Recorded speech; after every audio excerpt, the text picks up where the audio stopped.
Bom, Márcio França, eu já disse que eu não vou dizer bom dia para ninguém, porque não é bom dia coisa nenhuma, mas é um prazer recebê-lo aqui. Como é que pode ser bom dia?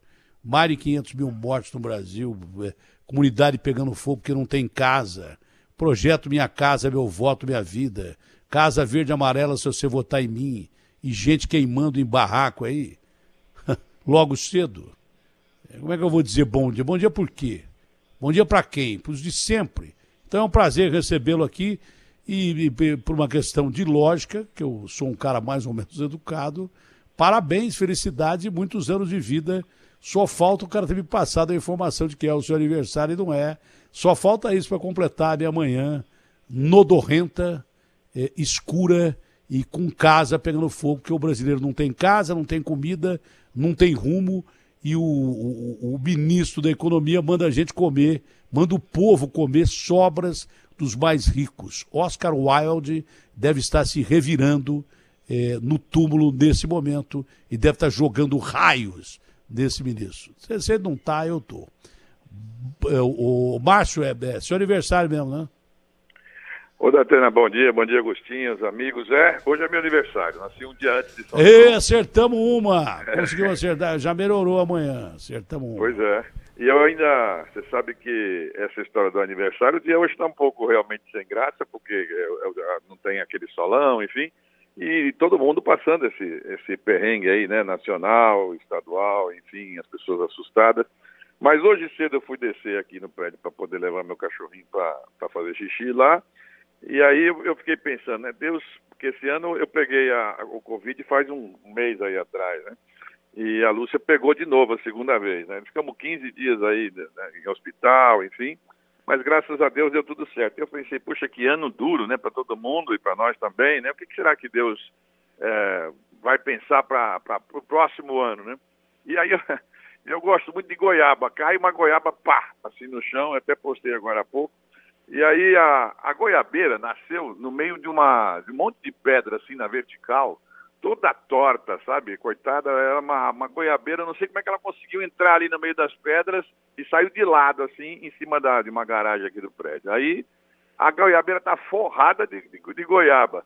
E eu pensei, tá aí a explicação, né? Mesmo na dificuldade, se você tiver aí a força de vontade, dá um jeito de poder crescer e dar frutos, né? Então, assim, é claro que ninguém quer esse grau de dificuldade que nós estamos passando, mas também a gente tem que tirar disso lições, né? Isso é que é muito importante, tirar lições, porque as dificuldades eternamente na humanidade serviram para que as pessoas evoluíssem, né?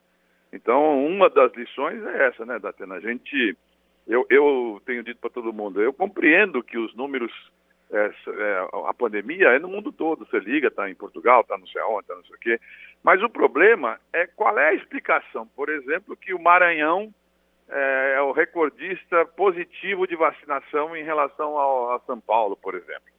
Qual é a explicação que a gente morre mais em São Paulo do que em outros estados? E qual é a explicação do que se morre mais no Brasil do que em alguns países, né, que a gente morre muito menos? Então, alguma coisa, evidentemente, não foi feito certo. E certamente, um pouco tem a ver com quem dirige, com quem comanda, como você usou essa expressão aí. Quem se predispõe a ser dirigente, comandante... Um dos motivos, ô Márcio, é porque tem goiaba que nasce em todo lugar, mas político bom difícil de achar. Goiaba tá sobrando, até no lugar que não é para nascer. Mas político bom tá difícil de achar. Tem político que acha que o eleitor é goiaba.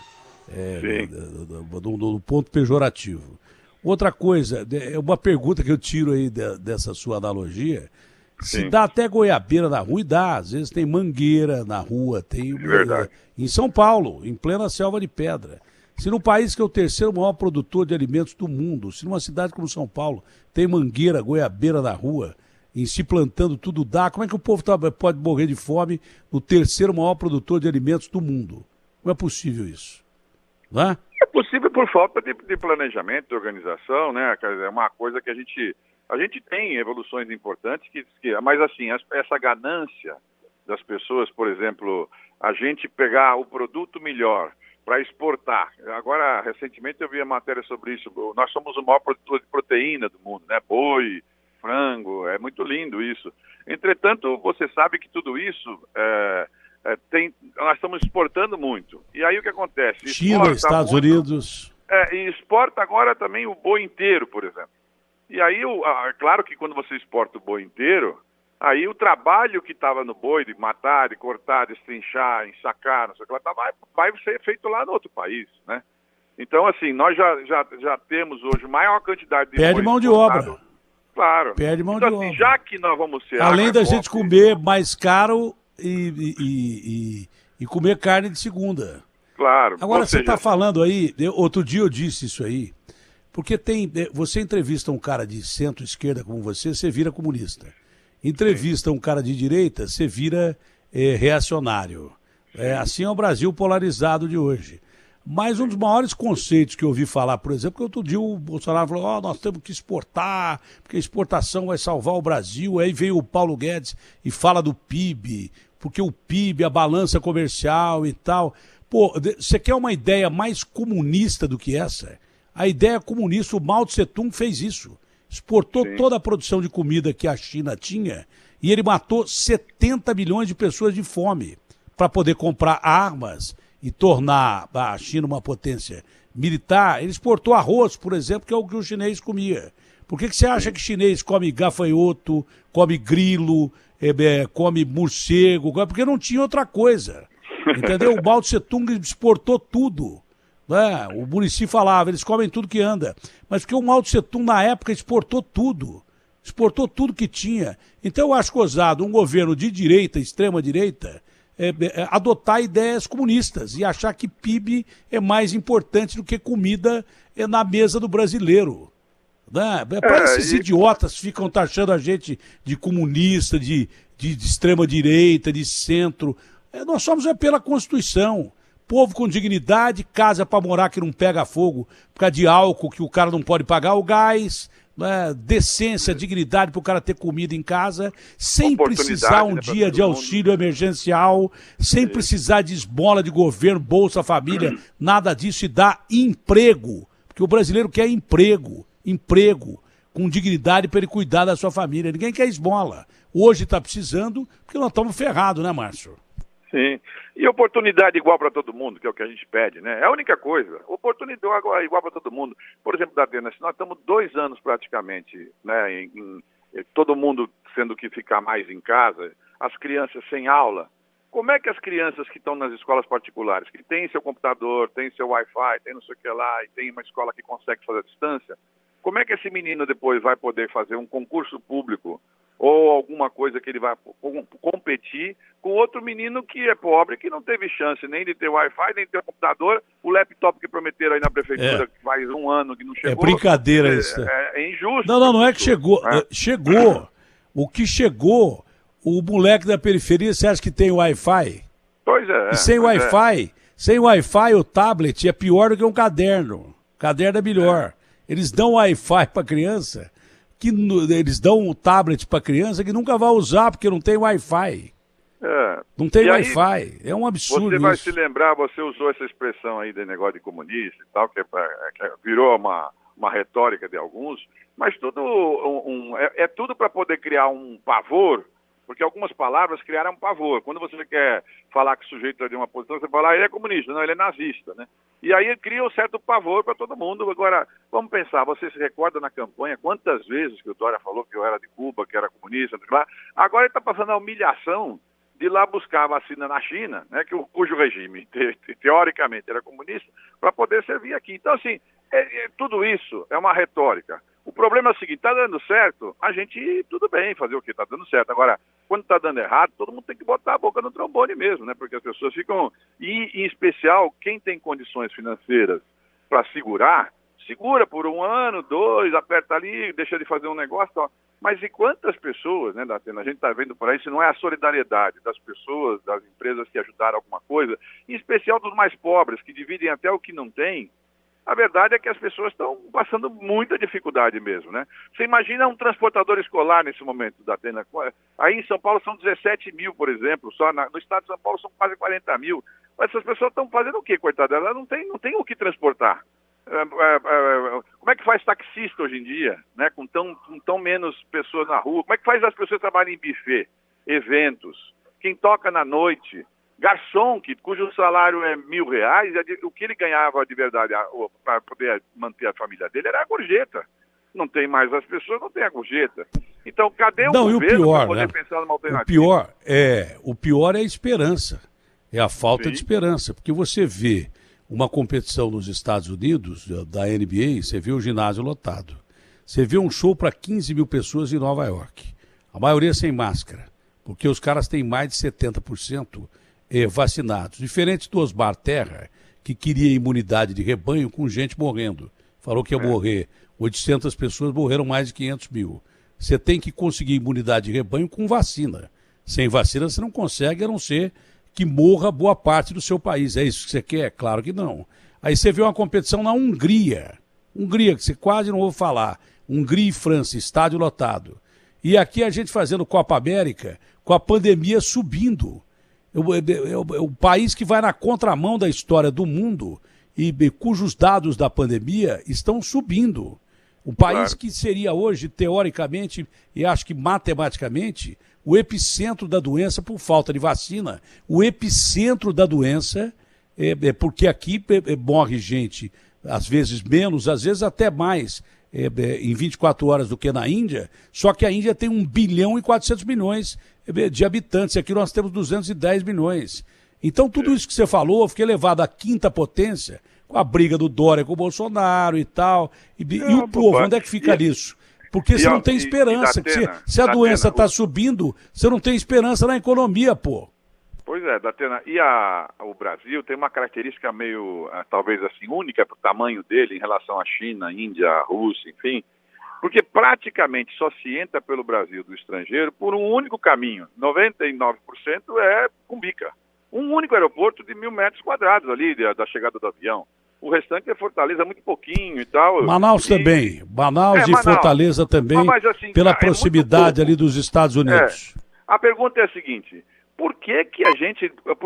lembra em 19, o Covid chama 19, porque começou em 19, e eu cheguei de viagem e me pedi, falei, faça quarentena em Cumbica. Aí eles fizeram aqui em São Paulo, você se lembra? O Bruno com o Dória, o maior carnaval do século, botaram 3 milhões de pessoas, sabendo... eu não me lembro, eu falei isso. Pois eu até criei um quadro no programa, eu falei, o que vocês estão fazendo no carnaval? Quando tem um bicho que saiu da China, era epidemia, não era pandemia. Pandemia é quando atinge o mundo inteiro. Era epidemia centrada em países da Ásia, saiu da China, foi para a Coreia e tal. Os caras estão fazendo comparação da Coreia com o Brasil. Os caras no começo, eles deixaram aberto porque eles rastreavam o cartão de crédito do cara. Onde o cara ia, eles isolavam o cara que estava com Covid, isolavam o bairro, isolava a área. Na Coreia, aqui não tem condição de fazer isso. Aqui o cara clona o seu cartão. Uma única enfermeira que entrou no ônibus contaminado deu reinício à pandemia na Coreia. Não dá para comparar a Coreia com o Brasil. E quem comparou a Suécia, para quem não sabe, a Suécia deixou tudo aberto, se ferrou. A economia quebrou quase igual aos países nórdicos e morreu de 4 a 5 ou 6 vezes mais do que Dinamarca, Noruega e Finlândia. Esse é o exemplo da Suécia, que é um péssimo exemplo. E Coreia não dá para comparar, porque os caras têm forma de rastreamento que nós não temos aqui. O brasileiro nem sabe o que é cartão de crédito, o brasileiro comum, nem sabe o que é crédito. Nem tem, olha, vamos dar um microcrédito. Para quê? Porque o cara não sabe o que é isso, não sabe nem usar. Vai receber microcrédito como? Vai pagar como? Se ele não tem dinheiro nem para comer. Quer dizer, é uma realidade absurda que esses caras querem comparar com o Brasil. A verdade são os números. A verdade são os números. Que quando chega na nossa casa, fica maior ainda. Quando não chega, você acha que é no do outro. Mas vai chegar em você se continuar assim. É o único país que, ao invés de reverter a pandemia, os números estão subindo. Tem alta em hospitais de capitais aí, tem falta de vacina por incompetência. O Dória chegou e mandou o secretário dizer que não tinha sido avisado que ia faltar vacina numa cidade de quantos habitantes? De metade dos habitantes do estado de São Paulo. O estado mais populoso da nação está aqui. Está aqui, 13 milhões, você conta zona metropolitana, 23 milhões, vai. Metade dos 44 milhões de São Paulo. Ficou 2 dias sem vacina, falou, porque a prefeitura não me avisou. Aí entra o secretário municipal que falou, não, eu avisei 2 vezes, 3. Aí veio o prefeito e falou, também avisei. Ele que não ouviu, o secretário estadual que não ouviu. Quer dizer, são coisas incompatíveis com o estado da ciência, da tecnologia, são coisas incompatíveis com o Bolsonaro pedindo para as pessoas não usarem máscara. Isso é um absurdo, pô. No meio de uma pandemia, é erro em cima de erro. Erro em cima de erro, e todo mundo pensando em 2022. Isso. Esses caras todos não estão pensando no povo, não é? Ou eu estou enganado? A história era essa, assim, no caso do Dória, ele não tem paciência para ser nada, então ele quer ser prefeito, mas ele quer ser governador, já quer ser presidente, não quer, na verdade ele tem uma ansiedade, uma alta ansiedade, e não concentra naquilo que ele foi eleito. Se ele concentrasse, por exemplo, cadê, depois de passado esses 3 anos e pouco, cadê o que aconteceu de novo em São Paulo, bem bolado, porque, poxa, o gestor e tal, não tem isso. São Paulo está liderando o número de mortes para um estado como o nosso, que é o maior investidor de pesquisa do país, um dos maiores do mundo. Você sabe, de 18% de ICMS, a gente tem 13 desses 18, USP, Unicamp, Unesp, Paula Souza e FAPESP. Então, assim, a gente tem um orgulho disso. Tudo que é feito segundo o orçamento do país. Pois é, e a gente tem um orgulho disso. Aí ele cortou esses investimentos, depois, quando ele sacou a história da vacina, claro, ele se grudou lá. Butantan ia ser privatizado. Isso. Butantan ia ser privatizado. Aí ele vai grudar nessa história de Butantan para dizer, não, eu que fiz a vacina. Só que, além de tudo, com as dificuldades, ele foi arrumar encrenca lá também com o chinês, foi falar do Bolsonaro. Resumo da história, também a quantidade da vacina que tem aqui não é suficiente, quer dizer, foi importantíssimo, mas é claro que quando você chegar no final vai ter muito mais outras vacinas do que essa, até porque agora vai começar a sobrar no mundo e vão vacinar mais gente. Por exemplo, hoje estão vacinando em São Luís do Maranhão pessoas com 18 anos. A pergunta é como é que em São Luís do Maranhão pode vacinar a pessoa de 18 anos e aqui em São Paulo não está vacinando? Bom, eu tenho 58 e eu não vacinei, quer dizer, porque no meu caso, como eu tive a doença, ainda agora tem que ficar 30 dias sem vacinar, né? Eu fiquei preocupado que você disse que a sua senhora teve uma reinfecção. O meu filho saiu do hospital faz 10 dias e começou a sentir febre de novo. Quer dizer, não é à toa que essa doença é terrível, fora as sequelas. Então, tem que tomar cuidado demais. Alertar da cena, a gente sempre fala dos 500 mil. Fala dos 500 mil, mas tem que lembrar das pessoas que têm sequela. Eu peguei outro dia um amigo, deputado Ricardo Isaac, que é um bom parlamentar, inclusive. Ele teve Covid, a perna dele está inteirinha, escura, porque ele teve um coágulo na perna, enfim, isso às vezes é pro resto da vida inteira, né? Então, igual ataca coração, ataca fígado, ataca tudo. Então, 500 mil. O meu filho nunca bebeu na morreram, vida. né? O meu filho nunca bebeu na vida, teve alteração em fígado e daí por diante. Então, a doença é seríssima. É muito séria, ela mata. Ela já matou 500 mil de pessoas e quando não mata, ela deixa, às vezes, sequelas. Tem gente que passa desapercebido. Mas é uma doença terrível e é um crime dizer... E também não adianta nada, né? Você está falando do Dória. O Dória outro dia foi tomar sol no Rio de Janeiro sem máscara. Tomando sol lá no meio de um monte de gente. Você entendeu? O que adianta você falar uma coisa e fazer outra? Um péssimo exemplo para quem é o...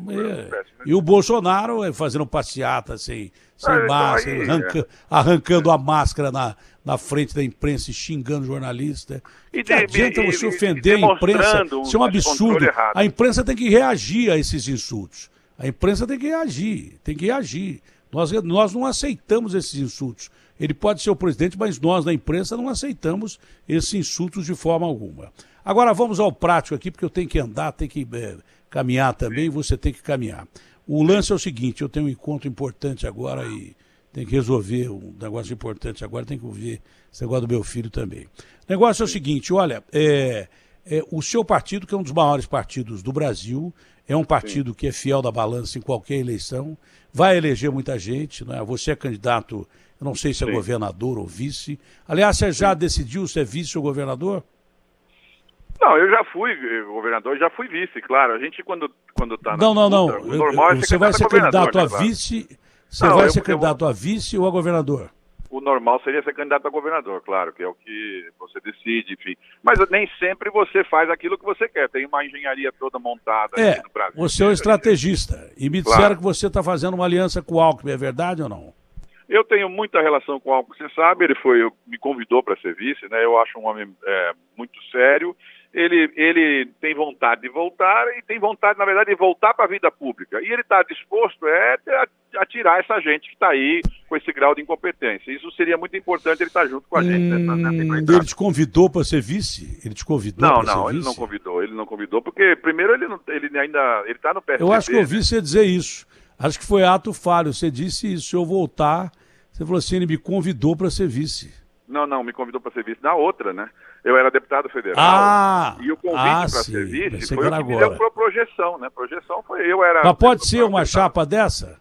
O Alckmin na cabeça e você com vice? Eu acho que pode ser, porque quando você tem uma pessoa que você confia, acho que hoje eu estava comentando isso. São Paulo, Brasil estão com tanta dificuldade que nós vamos precisar ter mais do que um em cada lugar, vamos precisar ter 2 em cada lugar, porque vai ser muita sobra que vai ter lá para trás e para poder consertar, né? É mesmo. Agora, o detalhe é o seguinte, ao seu partido, que eu repito, é um dos maiores partidos do Brasil, se aliaram pessoas importantes aí, o Flávio Dino e o Marcelo Freixo. Já foi definido isso ontem, e o que é que representa essa estratégia? É uma estratégia mais à esquerda, né? O Flávio Dino, se não me engano, é o PCdoB, o Marcelo Freixo é PSOL, seria aí, já seria uma aliança com Lula ou coisa parecida, ou não, Márcio? Não, você sabe, nós tínhamos um sonho, que era eleger o Eduardo Campos, a gente preparou tudo, enfim, foram 10 anos, né? O Brasil seria diferente. Houve o acidente, enfim. Eu almocei com o filho dele semana passada e disse isso aí. Brilhante. E aí o que acontece? Agora, com a história de que os partidos pequenos, eles vão ter dificuldade para fazer coeficiente. Então, as pessoas têm que migrar para algum pouco maior. E, nesse caso, por afinidade, o Flávio foi meu colega lá, deputado. Ele foi um dos mais brilhantes que eu conheci como deputado. Depois foi governador bom. Hoje o salário de professor no Maranhão é o dobro do de São Paulo, que é um negócio inacreditável, enfim.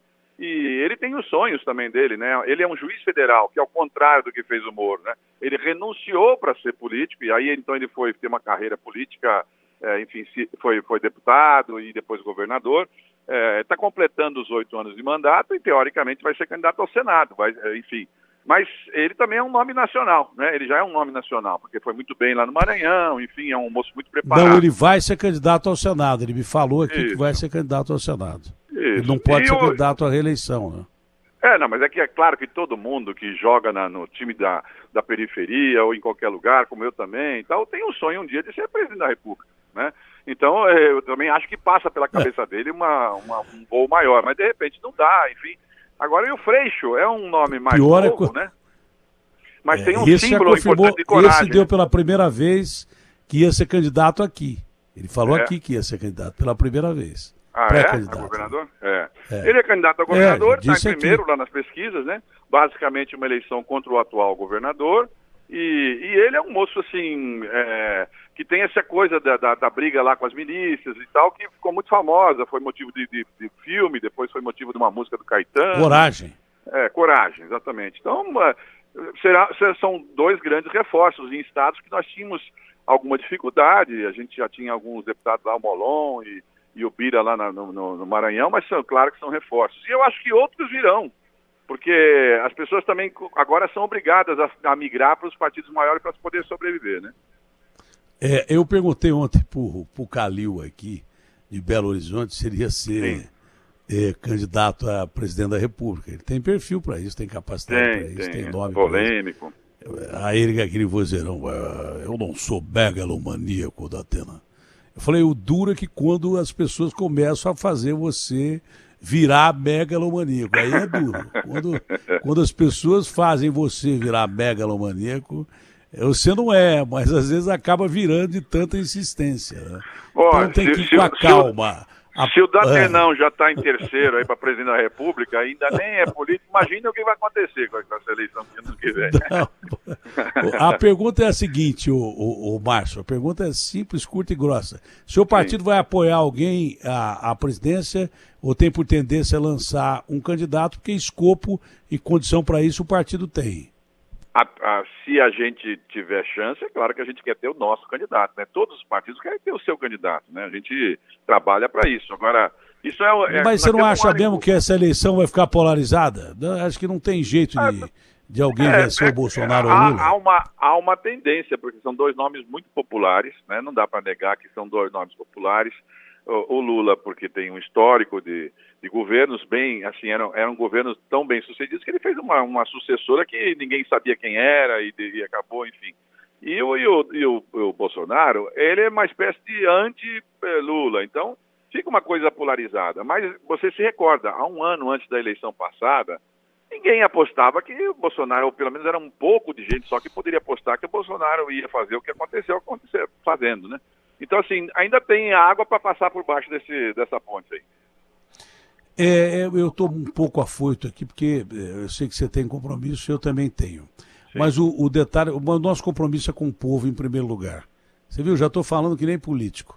Agora, o lance é esse, o Márcio, mas é porque é isso mesmo. A gente faz rádio para quem? Para quem está do outro lado do rádio. A gente não faz rádio para crítico. A gente faz televisão, a mesma coisa, para quem está do outro lado da TV. Mas você que é um baita do analista, antes de tudo você é um estudioso de política, quase fez um presidente da República não fosse aquele fatal acidente com o Campos, cujo filho, o João, eu almocei com ele com a Tabata semana passada e foi um bom papo, um casal realmente muito bacana, jovens brilhantes com um futuro presente já brilhante da política. São dois meninos muito bem preparados, ainda bem que a gente está vendo uma ala nova da política vindo aí. É verdade. Mas você que é um estudioso de política, Márcio, você prefere até ser estratégia, por exemplo, falou, eu sou candidato ao governo, mas se precisar eu posso sair com o Alckmin. Então você é um estrategista e quase fez o presidente da República, e se faz o Campos presidente da República, talvez a história do Brasil fosse outra hoje. Talvez não, seria. Agora, um detalhe muito importante, não é? Que diferença você está falando em polarização? Todo mundo está falando em polarização. Mas tem muita gente que está procurando uma terceira via, se bem que eu acho que essa terceira via eu também considero muito difícil. Agora, a polarização, de que maneira ela se coloca diferente para essa eleição? Na outra eleição era o Bolsonaro contra a roubalheira da esquerda, que ficava clara pela posição da Lava Jato. Hoje não existe mais Lava Jato, o Lula está praticamente anistiado, e a briga agora no sentido de polarizar ele contra o outro, é o Bolsonaro contra o Lula contra o Bolsonaro. Qual é a diferença que teria para uma disputa no passado, quando o Lula estava combalido e ali nas cordas, tendo que falar um monte de coisa para o Moro e sendo julgado ou coisa parecida? Hoje, como é que se analisa esse quadro entre o Bolsonaro e o Lula? Ô Datena, o que eu acho é que as coisas não acontecem apenas no Brasil, né? Elas podem reparar que elas vêm numa sequência. Das eleições americanas para frente, todas as eleições que nós tivemos, agora recentemente no Peru, enfim, são eleições muito apertadas por milímetros, né? Aonde, nesse caso, os derivados mais de centro para a esquerda acabaram ganhando, né? Em relação às últimas 5 ou 6 grandes eleições. Mas muito apertada. 50,2 contra 49,8, o que significa 300, 400 mil votos. Então o problema é saber o seguinte, quem consegue furar um pedacinho do outro? Por exemplo, aqui em São Paulo, eu perdi uma eleição para governador, e vocês se recordam com o Dória, a diferença real foi 300 e poucos mil votos, o que dá 1%. É incrível que votando todo mundo dê 1%. Quer dizer, 1% que de lá que votasse aqui daria essa diferença. E acho que isso tende a se repetir nessa próxima eleição, se ficar com esse quadro desse jeito. Aí nós vamos estar no dia 2 de outubro, à noite, ainda sem saber o que aconteceu, porque você vai ter que esperar, como aconteceu agora recentemente no Peru, em outros lugares. Fica todo mundo esperando para ver o que vai acontecer. Agora, se por acaso algum deles tiver uma coisa muito genial para poder, uma carta que eles tirem da manga, uma coisa que eles inventem, para poder entrar no eleitor do outro lado, né? Para poder entrar um pedacinho no outro. E claro que a economia manda muito, porque a economia, se a pessoa não tem o que comer, se não tem dificuldade, isso tudo vai... Mas há uma tendência agora, como nós estamos partindo de um pressuposto de um período muito ruim, das coisas ir melhorando um pouquinho, né, em relação ao que estava. Mas ainda muita gente com dificuldade, né? E, então esse é o quadro. Agora, a presidência da República, ela tem uma canetada importante. Quando o Bolsonaro veio aqui fazer um negócio de moto e tal, eu falei, alguma coisa está aí por trás. Aí anúncio, não, tudo bem, as motos vão ficar isentas de pedágio. Nada é à toa, né? O pessoal fala que ele é burro, que não sei o que lá, não, é um equívoco. Ele tem noção de político, que ele pode não ter ele é esquentado, ontem ele fez uma graça lá, ele é totalmente desnecessária, né? Uma coisa fora do padrão para quem é o presidente da República, mas ele sabe se virar, tanto que ele está lá, você vê lá que é 35, 34, 38 e 37 contra 38, então nós vamos ter uma eleição apertada, né? E aí os pequenos detalhes dos acertos das alianças podem fazer uma grande diferença, acho eu, né? Agora, no nosso caso, não tem escapatória entre democracia e não democracia, porque você tem que recordar um detalhe importantíssimo, né, Datena? O próximo presidente da República altera a maioria do Supremo. Essa é a diferença. O Bolsonaro vai indicar 2 agora, mas o próximo presidente indica mais 4 ou 5, se eu não me engano, né, por conta da idade deles. E isso é decisivo para os próximos 20 anos. Para não acontecer aquela maluquice que está acontecendo agora, né, da Venezuela. Se o Bolsonaro se reeleger... faz uma maioria... E aí muda o processo, por exemplo, para a reeleição da reeleição. Né? Isso para nós é muito gritante. E aí, por exemplo, aí não adianta, a ditadura pode ser de esquerda ou de direita, é ditadura. Não tem conversa. Se o sujeito, por exemplo, agora há pouco, estava vendo, não sei se é em Honduras, na Nicarágua, né, o Guatemala, que o sujeito está prendendo todos os adversários dele que não são de esquerda, estão para estar prendendo os caras. Então, isso não é... E isso acontece lá e acontece nos países também à direita, quer dizer, na Hungria, que você usou aí, ou aliás, um outro país aí que mandou prender um adversário no avião. Quer dizer, então, assim, esses caras não... Quem é antidemocracia... mas não foi bem a Rússia, né? Foi um país ali do lado da Rússia que o cara mandou prender o cara no avião. Mas a Rússia mandou sequestrar também do sujeito lá que eles envenenaram. Foi um negócio terrível. Então, assim, a verdade é que não há dúvida que a eleição fica mais fácil, né? Você prender todo mundo do outro lado, fica mais fácil. Mas é ditadura aquilo que você falou. Agora, acho que essas colocações são muito mais bravatas do que pensar o que ele pensa. Porque ninguém ingênuo chega a presidente da República. O sujeito não vai dar... Eu perguntei para ele um dia na TV, lá na Band, eu perguntei se ele ia dar um golpe. Ele falou, Datena, acho que quem vai dar golpe vai avisar, pô, e tal. Então, nesse folclore dele, ele sabe que é a democracia que o levou à presidência. Não, mas porque senão um general não seria vice, não seria vice, e ele não seria presidente da República se fosse um regime militar. Mas, Datena, as ditaduras modernas, elas não são mais daquele tipo antigo de você ir lá e prender as pessoas, ou então você eliminar... As ditaduras mais modernas, você faz ditadura no voto. O que você faz? Você tem maioria no Congresso. E aí você tem maioria no Supremo, você, por exemplo, muda o processo. Hoje no Brasil não pode ter reeleição da reeleição. Mas se você mudar, mas pode. Eu não tô... Mas o que as pessoas estão preocupadas não é isso. Isso aí pode mudar, alterar completamente o panorama político com influência nas instituições. É isso que você está dizendo. O que eu estou dizendo é que essa história de que as pessoas têm medo que o Bolsonaro dê golpe até as eleições de 2022. Isso não existe. Porque as Forças Armadas de hoje não são as Forças Armadas de antigamente. A situação é completamente diferente. Não vai ter golpe, coisa nenhuma. Vai ter uma disputa acirrada à presidência da República e democrata, como sempre foi. E assim a gente espera. Márcio, muito obrigado. Ótimo dia para você, Márcio. Um abração. Obrigado aí pelos parabéns. Um abraço a todo mundo. Saúde para todos. Saúde mais ainda para você, que a sua senhora se restabeleça o mais depressa possível, que tudo fique bem. Um abraço grande e um abraço também a quem acompanhou essa entrevista pelo UOL e a plataforma da Rede Bandeirantes de Comunicação, maior rede de rádios do país, de televisão e mídia impressa do país. Muito obrigado, Márcio. Obrigado a também os assinantes do UOL aí. Abraço, bom dia, Márcio. Um abração.